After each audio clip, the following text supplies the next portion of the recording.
তোর মোবাইলটা বার কর। ফোন ফোন তো হারিয়ে গেছে মনে হচ্ছে। তুই কি ছেলে মানুষ যে মোবাইল কোথায় হারিয়ে গেছে তুই জানিসও না? মা মা তুমি প্লিজ একটু শান্ত হওয়া। I am really sorry. মনে হয় তুই আমাকে অনেকবার খুঁজেছো। হ্যাঁ খুঁজেছি, সারা দিন তোর কোনো খবর নেই। সকালবেলা কখন বেরিয়ে গেছিস সেটাও জানি না, তুই কার সাথে মিশিস কোথায় যাস কিচ্ছু জানি না। আশ্চর্য মা, মানে আমি কাদের সাথে মিশবো? আমি আমার কাজ নিয়ে। কি কাজ? আমি শুনি তোর কাজটা কি, আর তোর এমন কি কাজ যে তোর পিক পকেট হয়ে যায় তুই বুঝতে পারিস না? আমি আসলেই টের পাইনি মা। আজ সারাদিন কোথায় ছিলি? সারাদিন কোথায় ছিলি বল? বাইরে ছিলাম। বাইরে ছিলাম মানেটা কি? সে জায়গাটার তো একটা নাম আছে। বারবার একই কথা কেন জিজ্ঞেস করছো? বাইরে ছিলাম মানে বাইরে ছিলাম, রাস্তায়। তোর বাবার এক বন্ধু অস্ট্রেলিয়া থাকে, তোকে ওখানে পাঠানোর ব্যবস্থা করা হচ্ছে। বা বিদেশ যদি যেতাম তাহলে তো আমিই যেতে পারতাম। কিন্তু আমরা মনে করছি তুই বাইরে থাকলেই ভালো করবি। সেটা আমি মনে করছি না মা। আমি যদি কিছু করতে পারি তাহলে আমি এখানেই পারবো। আর তোকে নিয়ে টেনশনটা আমিও আর নিতে পারছি না। মা মা আমাকে নিয়ে এত ভেবো না তো। আমি ঠিক আছি, নিজেকে গুছিয়ে নিচ্ছি। আমি শুধু একটু সময় দাও। এতটুকু আস্থা নিশ্চয় আমার উপর আছে, আছে না? জানি।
তুমি এখনো আমার উপরে রাগ করাচ্ছ?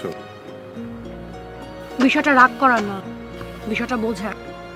জুই, আমি তো তোমাকে আগেই বলেছিলাম যে কাজটা রিস্ক আছে, আর তুমি তো জেনে বুঝিয়ে রাজি হয়েছিলে। হ্যাঁ, আমি জেনে বুঝে রাজি হয়েছিলাম এবং আমি হাতে হাতে পার্সেলটা পৌঁছেও দিয়ে এসেছি। হ্যাঁ, তার সমস্যাটা কি হয়েছিল? সে কি কোনোভাবে জেনে গেছে যে তুমি আমার? ও কিছু জানতে পারেনি, আর আমিও বলি না। তাহলে তোমার বস, যাকে তুমি লিডার মানো, যে তোমাকে শেষ কাজ বলে নতুন একটা জীবন দিতে চেয়েছিল, সে কি করেছে তুমি জানো? কি করেছে? পার্সেলে নকল মাল দিয়েছে। মাই গড, কি বলছো তুমি সব? হ্যাঁ, কারণ সে জানতো যে এই নকল পার্সেলটা ডেলিভারি দিয়ে তুমি আর ওখান থেকে ফেরত আসতে পারবে না, তাই একটা মিথ্যা ঘটনা সাজিয়ে তোমাকে মেরে ফেলতে চেয়েছিল। আর তাহলে এটাই তোমার শেষ কাজই হয়ে থাকতো। সে আমাকে মারতে চাইবে কেন? কারণ তুমি তাকে বলে দিয়েছো তুমি তার হয়ে আর কোনো কাজ করছো না, সুতরাং তোমাকে জীবিত রেখে তার লাভ কি বলো? আর তাছাড়া এই 6 বছরে তুমি কিন্তু তার অনেক গোপন তথ্য জেনে ফেলেছো। তোমার বেঁচে থাকাটা তার জন্য এখন একটা দুশ্চিন্তার কারণ। সে যদি আমাকে মারতে চাইতো, আমাকে পার্সেল দেওয়ার নাটক সাজানো কি দরকার ছিল? সে তো আমাকে ডিরেক্ট গুলি করতো। তাহলে তুমি আমাকে বলো সাজু, যে কি ভেবে তাহলে তোমাকে সে নকল জিনিস ডেলিভারি করেছে? সেটা বরং তার কাছ থেকে জিজ্ঞেস করি। এখনই চলো। দেখো, এটা কিন্তু ক্লিয়ার সাজু যে সে তোমাকে বিপদে ফেলতে চেয়েছে। আর বাবা, তার সঙ্গে কথা বলে তো দোষের কিছু নাই। ওকে ফাইন, চলো।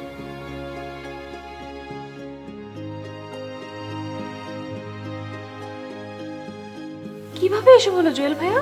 অ্যাক্সিডেন্ট করেছিলেন নাকি? না ওই আর কি এমনি ছিনতাইকারীর কবলে পড়েছিলেন না তো? ওই ওরকমই আর কি। আরে খুব জোরে মেরেছে তাই না? এই মেয়ে, এখানে দাঁড়িয়ে ব্যাগর ব্যাগর কেন করছো? হ্যাঁ, তোমার হাতে কোনো কাজ নেই? যাও তোমার সেটে যাও, ওখানে গিয়ে বসো। আপনি তো রাগ করছেন কেন? আসলে জুয়েল ভাই আপনার এই অবস্থা দেখে আমার না খুব মায়া লাগছে। কি ব্যাপার? কি জুয়েল সাহেব, কি আপনার এই অবস্থা ঠিক হলো বলুন তো? মানে স্যার, উনি নাকি ছিনতাইকারীর কবলে পড়েছিলেন। আহারে, এরকম একটা সহজ সরল মানুষকে কে এরকম করে মারলো? তারা কিভাবে পারলো ওনার গালটা পেটে দিতে? ঠিক আছে তো, তাই না? স্যার, জুয়েল ভাই কি সহজ সরল নাকি? হ্যাঁ, ওনাকে তো আমরা সবসময় সেরকমই দেখেছি। এই লোকটি কারোর সাথেও নেই, পাচেও নেই, আর এই লোকটির আজকে এই অবস্থা। কি বলেন জুয়েল সাহেব? আপনি তো কখনই কারোর সাথেও ছিলেন না, পাচেও ছিলেন না, তাই না? জি স্যার, ঠিকই বলেছেন। হ্যাঁ, জুয়েল ভাই কারো সাথেও নেই, পাছেও নেই। আমি তো সেটাই বলছি। তুমি কি কখনো দেখেছো যে জুয়েল ভাই কারোর সাথে ছিল, পাচে ছিল, তাই না? দেখেছো? বলো, তুমি দেখেছো? না মানে দেখিনি, ঠিকই বলেছেন। মা, তুমি তোমার কাজে যাও। কাহিনীটা একটু বলেন না, ও অন্তত শুনে যাক কিভাবে ঘটনাটা ঘটলো। হ্যাঁ তাই তো, তাছাড়া ওরা কোথায় আক্রমণ করলো? আচ্ছা, আশেপাশে কি পুলিশ ছিল না? আমি ওসব কিছু এখন আর মনে করতে চাই না, যা হওয়ার হয়ে গেছে। থাক থাক, আর বলতে হবে না। স্যার, আমি আসি। আপনি দাঁড়িয়ে আছেন কেন? বসুন। না, ভাবছিলাম কিছুক্ষণ আরো দাঁড়িয়ে থাকি, মজাটা আর একটু দেখি। আরেকবার অবশ্য ভেবেছিলাম যে পুরো ঘটনাটা ওকে বলে দিই।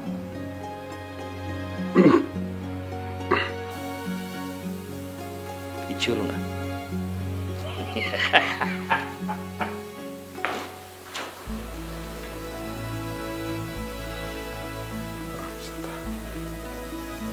ঠিক আছে, সুযোগ আসুক আমার।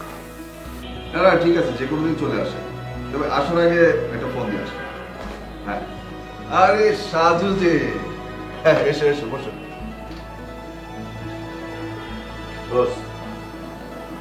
আপনার সাথে আমার একটা জরুরি কথা আছে।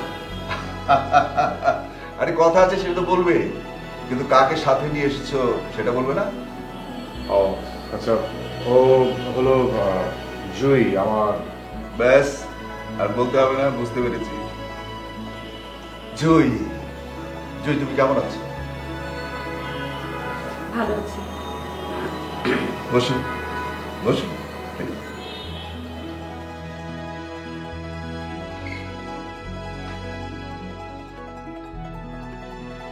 কি খাবে বলো?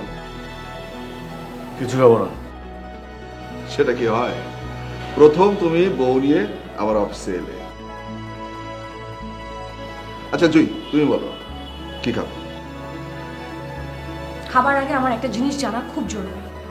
কি জিনিস বলো তো? আপনি যে পার্সেলটা ডেলিভারির জন্য দিয়েছিলেন, তাতে কি নকল জিনিস ছিল? হ্যাঁ। বস, আপনি জেনে শুনে আমাকে এরকম একটা জিনিস দিয়ে পাঠিয়েছেন যেন আজগর আমাকে দেখলে আমাকে মেরে ফেলে? না না, তা না, ব্যাপারটা তুমি যেভাবে দেখছো আমি সেভাবে দেখছি না। আপনি যেভাবেই দেখেন, অর্থ তো একটাই দাঁড়ায়। না, এক দাঁড়ায় না। বস, আমি আপনাকে ট্রাস্ট করেছি, আমি আপনাকে খুলে বলেছি যে আজগর আমার শত্রু। আমি জীবনে ঝুঁকি নিয়ে জুইকে ওখানে পাঠিয়েছি, ওরা জুইকে আটকে রেখেছিল।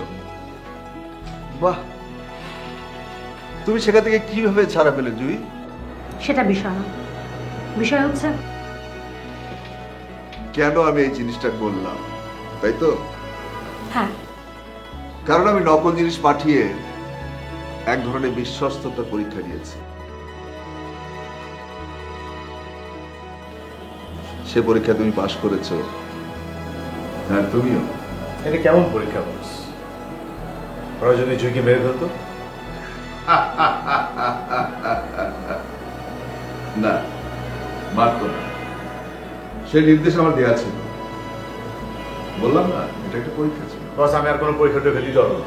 ও হ্যাঁ, তোমার পাসপোর্ট ভিসা সবকিছু রেডি।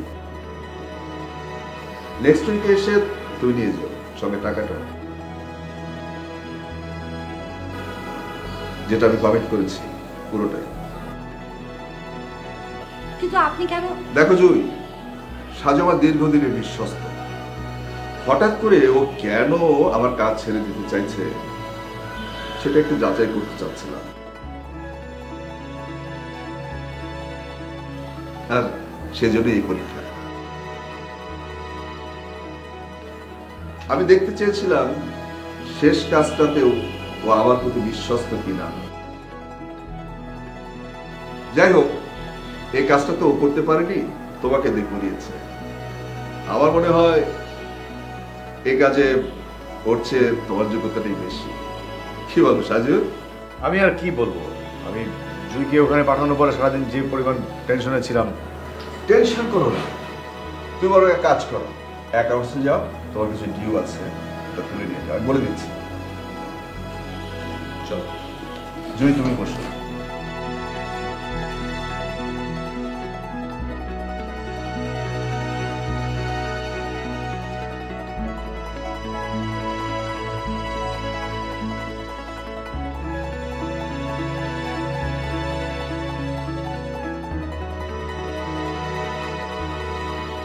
জুই, তুমি নিশ্চয়ই আমার উপর অনেক রাগ করে আছো। হ্যাঁ। তোমাকে আমি একটা স্পেশাল গিফট দিতে চাই। আমার কিছু লাগবে না। আগে শুনবে তো। আমার এই পরীক্ষা নেওয়ার পিছনে একটা উদ্দেশ্য ছিল, সেটা আমি সাজুকেই বলতাম, কিন্তু কাজটা যেহেতু তুমি করেছো তাই তোমাকেই বলছি। যেহেতু তুমি ওদের চোখে ধুলো দিতে পেরেছো, সেহেতু আমি বুঝতে পারছি তুমি ভালো চালি চেনেছো। আমি চেয়েছিলাম যে কাজটি ডিল করবে তাকে ডেলিভারির পাশাপাশি স্ট্র্যাটেজিও খাটাতে হবে। তুমি হয়তো জানো দুবাইতে আমার একটা র্যাকেট আছে। যেহেতু তুমি সফল হয়েছ, তাই তোমাকে আমি হেড অফ অপারেশনের দায়িত্ব দিতে চাই। দেখেন, আমি আসলে চট করে উত্তর দেওয়ার দরকার নেই, ভাবো, সময় নাও। যেই সাজুকে তুমি বিশ্বাস করেছিলে সে তোমার হাজবেন্ড, সে কিন্তু নিজের জান বাঁচাতে তোমাকে বিপদের মধ্যে ফেলেছিল।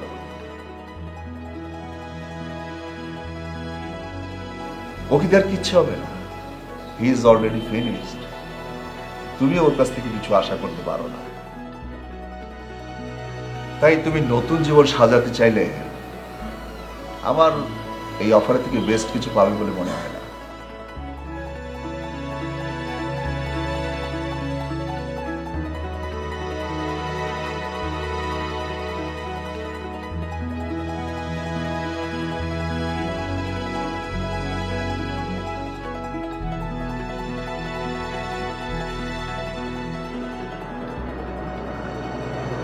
তুমি যখন ছিলে না, তোমাকে খুব মিস করেছি। কেন আমাকে মিস করার জন্য? দেখো জুই, তুমি আমার ভাবি, বাট তোমার সাথে থাকতে থাকতে তোমাকে কখনোই আমার ভাবি মনে হয়নি। কি মনে হচ্ছে? বোন, নিজের একটা বোন। খুব টেনশন হচ্ছিল তোমাকে নিয়ে। এ নিয়ে ভাইয়ার সাথে আমার ঝগড়াও হয়েছে। কেন? তোমাকে কেন ওখানে পাঠালো? তোমার বদলে কেন আমাকে পাঠালো না? তোমার বিপদ হতো না?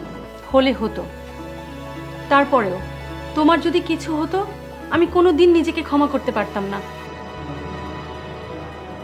তুমি আমাকে এতটা ভালোবাসো আমি কখনো বুঝিনি। আমিও আগে বুঝিনি। তুমি চলে যাওয়ার পর আমার মনে হয়েছে যে আমি তোমাকে কতটা ভালোবাসি। আর সাজ, ও কি বলেছে? ভাইয়া, ভাইয়া তো তোমাকে পাঠিয়ে দিশেহারা হয়ে গেছে। কি করবে, কি খাবে, কোথায় যাবে সে কিচ্ছু বুঝতে পারছিল না। সবকিছু কেমন ভজঘট এলোমেলো হয়ে গিয়েছিল।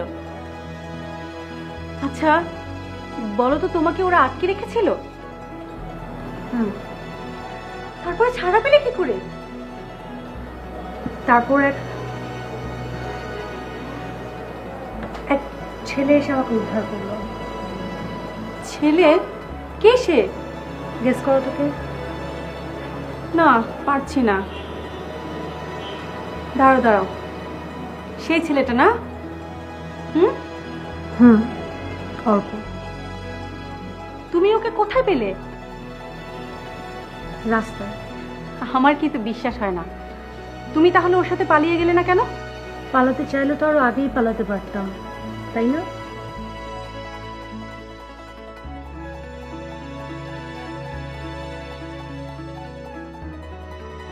আচ্ছা ভাইয়ার মধ্যে তুমি কি পেয়েছো বলো তো?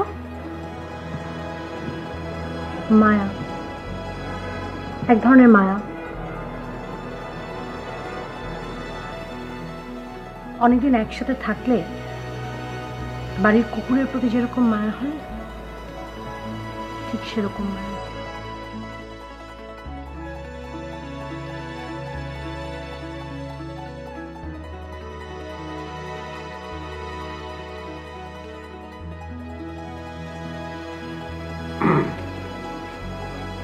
বাবা তুমি? হ্যাঁ, তোর সাথে দেখা করতে এলাম। কোথাও যাবি নাকি এখন?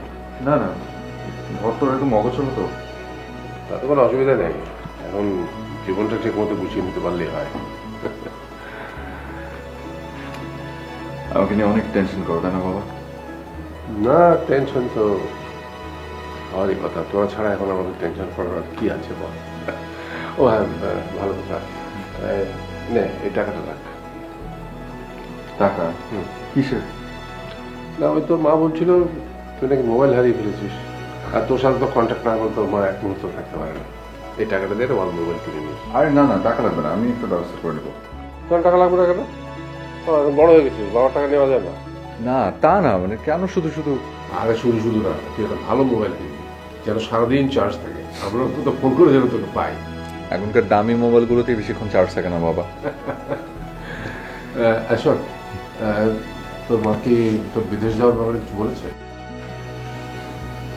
হ্যাঁ, কিন্তু বাবা আমি... দেখ বাবা, তুই ভালো ছেলে, তুই মেধাবী, তুই পৃথিবীর যে প্রান্তেই যাস না কেন তুই ভালো করবি। তোকে নিয়ে কিন্তু আমি চিন্তা করি না। তাহলে কেন আমাকে বিদেশ পাঠিয়ে দেওয়ার জন্য একদম উঠে পড়ে লেগেছ? আমি কি তোমাদেরকে অনেক টেনশনে ফেলে দিয়েছি? দেখ বাবা, সন্তানদের যত ঝামেলাই হোক, বাবা মা চায় সুখে দুঃখে ছেলে মেয়েদের সঙ্গে নিয়ে থাকতে। সাফিন তো বাড়ি ছেড়ে চলে গেল, তুই একসময় বিদেশে চলে যাবি, নেহারও বিয়ে হয়ে এসে চলে যাবে। এইভাবে সম্পর্কগুলো আস্তে আস্তে বিচ্ছিন্ন হয়ে যায়। আমাদের ভাগ্যে পড়ে থাকবে নিরন্তর একাকিত্ব। এই জন্যই তো আমি তোমাদেরকে ফেলে কোথাও যেতে চাই না। তুই আমাদের জন্য তো নিজের জীবনটাকে নষ্ট করবি। আরে কি আশ্চর্য, এটাকে নষ্ট বলছো কেন? এই যে কত ছেলেমেয়েরা তাদের বাবা মার সাথে থাকে না, তাদের কি জীবন নষ্ট হয়ে যায়? আরে না না, তা না, মানে আমি বলবো এখন তোর নিজের ক্যারিয়ার নিয়েই ভাবা উচিত, এর বাইরে কিছু ভাবা উচিত না। এই জন্যই তোকে দেশের বাইরে পাঠাতে চাচ্ছি। আমাকে একটু সময় দাও বাবা, প্লিজ। ঠিক আছে।